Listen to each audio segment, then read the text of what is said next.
그러니까 탈북을 한 사람들이 한국 사회에서 제대로 적응하고 있느냐.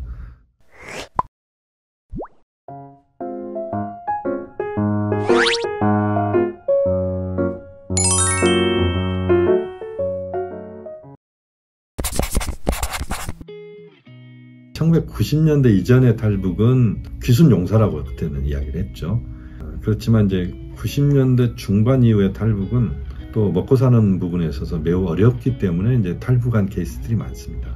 그래서 중국을 통해서 탈북을 하거나 대체로 동남아시아까지 가서 또 들어오는 이런 경로를 이제 보통 보였는데, 실제 탈북이 1990년대 후반 그다음에 2000년대 초반까지는 탈북 숫자들도 꽤 많았고 또 그들이 한국으로 오는 경우들도 많았는데, 최근 들어서 탈북은 그렇게 많지는 않습니다.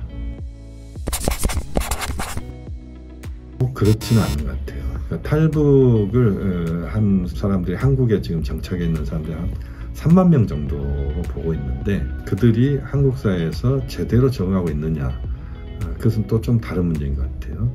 탈북한 사람들에 대한 한국인들의 시선이 그렇게 따뜻한 시선만은 아닌 것 같고, 또 그들이 이제 한국에 정착할 때 뭔가 경제적인 뒷받침이나 문화적인 차이들을 빨리 극복하고 이제 적응을 해야 되는데, 그런 부분에서 제대로 좀 그들을 케어하지 못한 부분들이 분명히 있고, 현재도 좀 그런 것들이 문제가 돼서 풍요롭게 또는 정말 자신이 좋은 직장을 갖고 이렇게 일하는 경우들은 그렇게 많지는 않아서 좀 안타까운 부분이 있습니다. 대체로 남한이 북한보다 잘 살고 있다는 것은 대체로 알고 있는 것 같아요. 정보가 북한이 통제되어 있지만 북한에서 밖으로 나갔다가 들어온 사람들 또는 뭐 외부 정보들을 이렇게 받아들이는 과정에서 어렴풋이 남한이 더 잘 산다. 남한 한국의 드라마랄지 이런 것들이 이제 중국을 통해서 들어가잖아요. 그걸 통해서 이제 한국이 잘 사는 것들을 알고 있다고 봐야 되는데, 그렇지만 이제 구체적으로 한국에 대해서 정확하게 알지는 못하는 그런 정도인 것 같아요.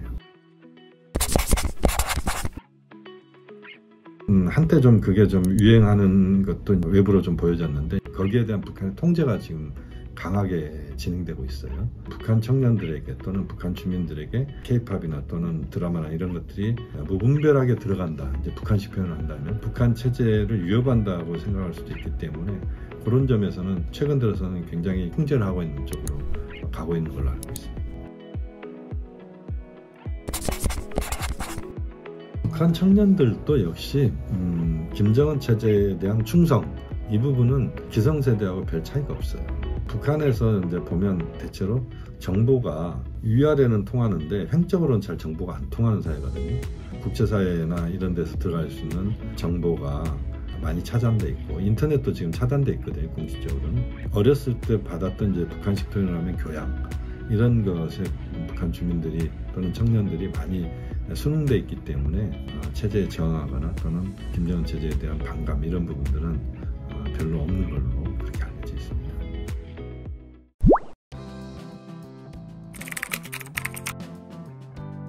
현실적으로 저는 가능할 수 있다고 봐요. 물론 이제 휴전선에는 많은 이제 군사력이 배치돼 있고, 남북한이 지뢰도 있고 뭐 여러 가지 있지만, 뭐 북측에서 남측으로 월남자가 있잖아요. 아무리 그 철통 같은 방어를 한다고 해도 뚫릴 수 있는 것들은 가능하기 때문에 현실적으로 가능할 수 있다. 네, 저는 좋아합니다. 그러니까 어렸을 때는 잘 몰랐는데 필동면옥이나 또 평양면옥이라고 동대운동장 가는 쪽에 있잖아요. 평양냉면이 저는 한국냉면보다는 더 낫더라고요. 담백한 게 참 좋아서.